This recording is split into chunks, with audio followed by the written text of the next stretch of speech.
مرحبا بكم. تقع مدينة فيرن على بعد 6 كيلومترات عن الساحل الغربي البلجيكي والحدود الفرنسية.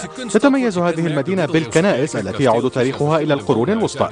على الشرفات المحيطة بميدان السوق تقدم الوجبات التقليدية المحلية كاللحوم التقليدية والجبن الفرنسي ومشروبات مدينة فيرن. في كل سنة نعود بالزمن إلى عام 1644 حيث يعد شارع بلاكلين موقعا لمرور المواكب والاحتفالات السنوية. في المتنزه المحلي يمكنك العثور على منحوتات أشهر فناني مقاطعة فلاندر. سنلعب اليوم لعبة العبور فوق الماء في مدينة فيرن. ولمن لا يعرف هذه اللعبة سأقول هناك حبلين معلقين بإحكام فوق ميناء السفن الصغير. قد تعتقد أنه إذا كانا مثبتين جيدا سيكون من السهل أن تعبر عليهما، لكنك ستتفاجأ. انتبه، يجب على المشتركين أن ينجحوا في العبور على ظهر عرباتهم اليدوية الصنع، وعليهم القيام بذلك بسرعة ليتمكنوا من قرع الجرس. جائزة أفضل تصميم قسيمة شراء بقيمة 500 يورو، وسيربح أسرع فريق مشغل DVD، وجائزة الفريق الضعيف مجموعة حقائب سفر.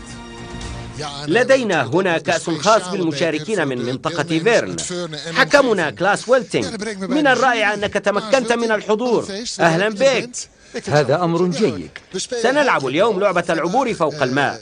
كان عدد كبير من البلجيكيين يشاركون بها دائما، لكنهم لم يربحوا أبدا. لهذا السبب حضرنا إلى مدينة فيرن لإعطائهم فرصة الاستضافة. كنت حكمنا فيما مضى. قل لي، هل أنت سعيد بالانضمام إلينا مرة أخرى؟ طبعا، لقد فعلت ذلك ل6 أو 7 سنوات تقريبا، ومن الرائع أن أكون هنا مجددا اليوم، وخصوصا في بلجيكا. إنهم شعب رائع جدا، وأتمنى أن يكون الفائز اليوم من بينهم. سأقول لك السبب، لأنهم خرجوا عن المعتاد وصنعوا شيئا مميزا للغاية. هذا صحيح، رأيت بعض العربات الرائعة جدا. زملاؤك الحكام هم جون وباك. بالتأكيد أنت تذكر جون، أليس كذلك؟ هل تذكره؟ بالطبع. اشترك جون عدة سنوات، كان يخسر دائما وينتهي به الأمر بالسقوط في الماء. هل أنا محق؟ أجل، طوال الوقت تقريبا. ولم يتحسن أبدا. سنرى ذلك بعد قليل، لكن لنبدأ الآن.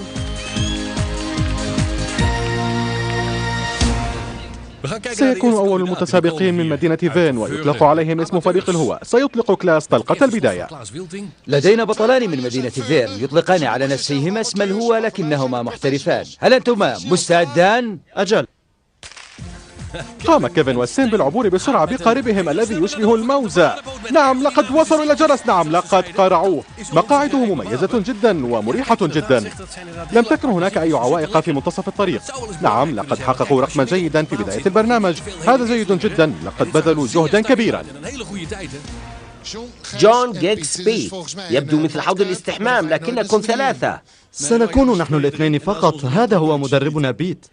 المدرب الذهني؟ علي أن أحرص أن يكون الأصدقاء مرتاحين ويقومون بالعبور وهم مسرورين. وما هو عملك؟ عملي أتحدث معهم مسبقا كما تفعل أنت الآن. أعطنا مثالا على ما تقول لو سمحت.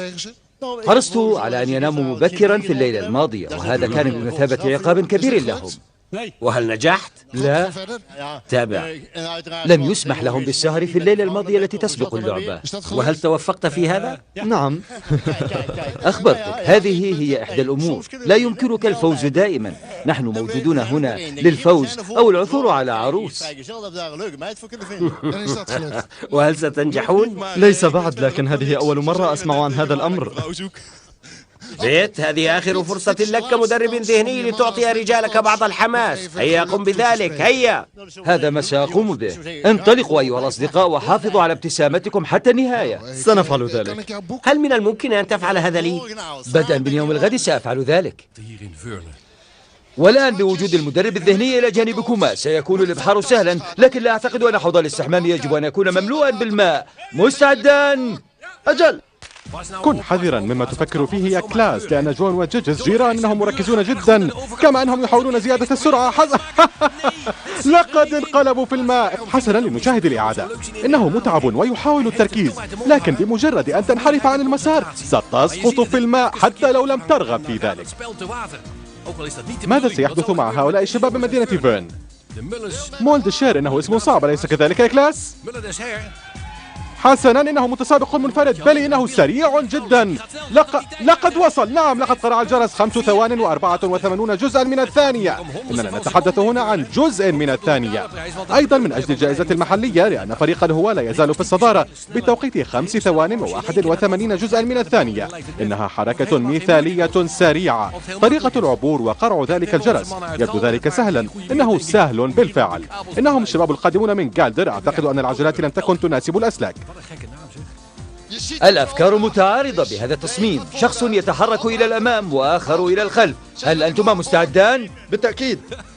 من الأفضل لهم ألا يسقطوا. إنهم طلاب يا كلاس. الأمر كله يتعلق بالمتعة والإثارة، لكنهم تمكنوا من العبور بسرعة. حسنا، إنهم يذهبون إلى يمينا شمالا يمينا. ما الذي يحصل؟ ما الذي يحصل يا كلاس؟ لا تنحنوا أيها الرفاق، لا تنحنوا، استمروا بشكل مستقيم. إياكم أن تقعوا في الماء. الماء بارد جدا. هذا الأمر سيؤثر على نقاطهم الدراسية. يا لهم من أمر غريب. ماذا يفعلون؟ أو ماذا ستفعلون أصلا؟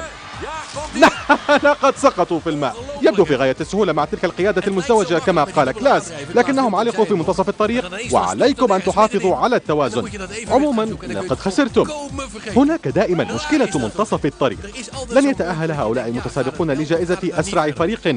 بالتأكيد لن يتأهلوا مع هذه السقطة. أيها السيدات والسادة، قد لا تصدقون هذا. إنه ماركو متنكرا.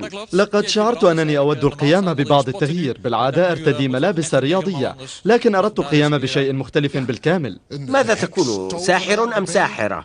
ساحر. أنسيت شيئا؟ المركبة مثلا؟ هذا صحيح. أيمكنك أن تساعدني باستحضارها؟ سيكون هذا ممتعا. وماذا تريدني أن أفعل؟ طقطق أصابعك هكذا. لنحاول ذلك. 1 2 3. مدهش. كيف يمكن لهذا أن يحدث؟ هذا جيد، أليس كذلك؟ إنه شيء مختلف، إنه يروقني. لنرى إن كانت قواك السحرية ستساعدك على النجاح بالمرور. الوقت عامل مهم أيضا، تذكر هذا. هذا صحيح. سأحاول أن أكسب أكبر وقت ممكن. حسنا، حظا موفقا. يتنكر ماركو بارانيك بزي ساحر. ترى ما الذي سيفيده هذا الزي؟ هل سينجح بهذا الزي؟ أمضيت فترة قبل أن أدرك أن هذا أنت، لكن من الرائع رؤيتك مرة أخرى. هل أنت مستعد؟ أجل كلاس. إن مركبات ماركو دائما تكون مميزة. سنراه مرة أخرى داخل مركبة سريعة، لكن هذه المركبة تبدو بطيئة. انظروا إلى هذه الأجزاء المنفصلة. إنه يسحب الفرامل. إنه يدفع يسحب الفرامل. إنه يقوم بجميع أنواع الخدع، لكن هذا كل ما يستطيع الساحر القيام به. إنه بارع جدا أيا كانت الطريقة التي تنظر بها إلى ذلك. إنه يسحب الفرامل. ما الذي يقوم به هذا الساحر؟ كل ما يقوم به في غاية الذكاء، ويبدو أن لديه مقبض رائع على الأسلاك. العجلات صغيرة جدا، ويمكن أن يكون هذا سيء، وقبل أن تدرك هذا ستكون قد انحرفت عن المسار الصحيح. لكنه لا يزال في الأعلى هناك. إنه ذكي جدا. في كل سنة يفكر ماركو بشيء جديد، وهذا هو الشيء العجيب. لا أعرف كيف أصف هذه العربة. إنها عربة دفع وسحب. وهذه العجلات الصغيرة لها مقبض رائع على الأسلاك.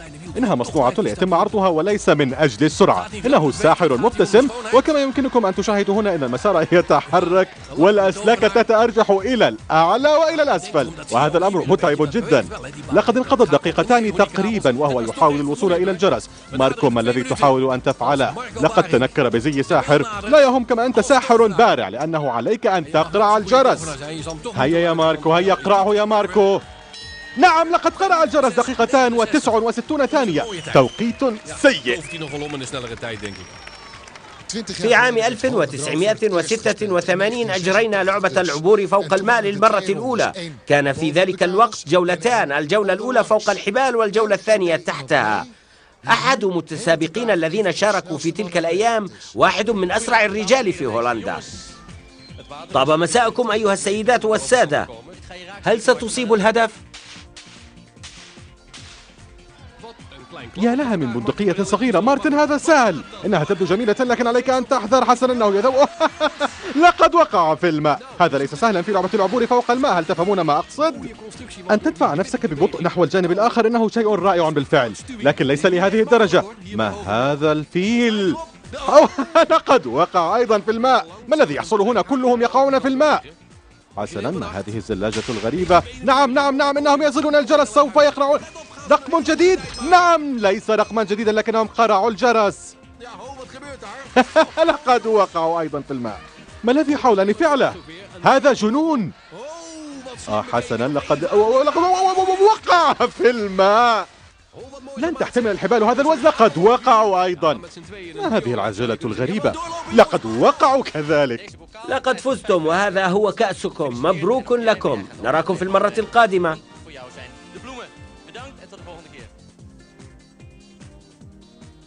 نادي الشباب الريفي من مدينة ميولامبيك. أعتقد أنكم تشاركون في البرنامج منذ العام 91. هذا صحيح، لكن كان هؤلاء أجدادنا. اشترك أبناء عمومتنا عام 1991، لكن لسوء الحظ سقطوا في الماء قبل أن يصلوا إلى الجرس. لكن المشاركة بالبرنامج أكثر أهمية من الفوز. أنت تقول ذلك الآن، لكن سنرى عندما يبدأ السباق. انتهى السباق بشكل سيء عام 92، لكن أليست نفس المركبة؟ هذا صحيح، لكن لقد عدلناها قليلا. كان لها نظام الأسلاك، لقد تغير ذلك الآن. انظر، لقد تغيرت كليا. لا يزال ناديكم يشارك ببرنامجنا منذ عام 1991، ويتغير الأعضاء طوال الوقت. أنا متأكد أنكم في مرحلة ما ستتجاوزون سن العضوية. هذا صحيح، تتراوح أعمارنا بين 16 و 36 سنة، ويترك معظم الأشخاص النادي في 23 أو 24، أي بعد زواجهم. حسنا، أتساءل لكم سنة ستعمل هذه المركبة؟ هذا هو الموسم 13 لها. على أي حال، أتمنى لكم النجاح. حظا موفقا لكم. هذه اللعبة كالألعاب المنزلية بالنسبة لكم، لا يمكن أن تفشلوا. هل أنتم مستعدون؟ أجل. إنهم محترفون. إن الشاب الموجود في المقدمة يستعد للقفز على الجرس، لكن لا تنهض بسرعة. لا لا لا لا، لقد وقعوا في الماء. ماذا تفعل؟ لم تتمكن العربة من الصمود. يا للأسف، هذا لا يصدق. هل رأيتهم وهم يقفزون؟ لنشاهد ذلك. عندما ينهض واحد ينهض الجميع. ما الأمر؟ تجدون أنفسكم في الماء قبل أن تدركوا ذلك. كلاس مشوش جدا. إنهم يطلقون على أنفسهم أيضا اسم الفريق الأحمر. يا لها من مركبة رائعة. إلى اليسار، إلى اليمين، إلى اليسار، إلى اليمين. اسمدوا قليلا. اسمدوا اسمدوا اسمدوا. لقد انقلبت قبل وصولهم إلى الجرس بقليل. كانوا على وشك الوصول. كانوا قريبين جدا من النهاية. كانت الأمور تجري على ما يرام كما تشاهدون هنا. إنها صورة رائعة. يمكنكم أن تشاهدوا التوازن. تحرك واحد بسرعة وهم يسقطون في الماء. يا له من أمر مؤسف للشباب من تيربورغ. كان من الممكن أن يحققوا توقيتا رائعا. الفريق البرتقالي. المشاركون القادمون من بلجيكا، وعدتم بعدم الاستيقاظ لوقت متأخر بالأمس. سنرى إن التزمتم. هل أنتم جاهزون؟ لننطلق. لقد وصل الفريق إلى هنا الليلة الماضية. كان من الأفضل لهم الوصول في وقت مبكر. لقد وقعوا. على الأقل علق الجميع معا. هذا عمل ذكي. لم يتركوا أي شخص وراءهم. لقد سقطوا جميعا إلى الأسفل. جاء هذا المتسابق من مدينة فين ببلجيكا. افعل ذلك من أجل أولادك الصغار الذين يرتدون قمصانا رائعة مكتوب عليها أبي هو الأفضل. والآن، هل أنت مستعد؟ سأقرع الجرس بالتأكيد. جيران يردام من مدينة فين. إنه يتوجه إلى الجهة الأخرى بسرعة. أطفاله ينتظرونه هناك. رائع، لقد وصل إلى الجرس. لقد دق. 6 ثوان و99 جزءا من الثانية. سيكون في مقدمة الفرق. أجل، عليكم أن تكونوا فخورين بوالدكم. بدون شك إنه توقيت رائع. انظروا إلى ذلك الوجه. إنه في المرحلة الأخيرة ويعرف أن عليه الاستمرار، وكان يركز بالكامل لكي يصل إلى الجرس. واو، يا لها من صورة رائعة.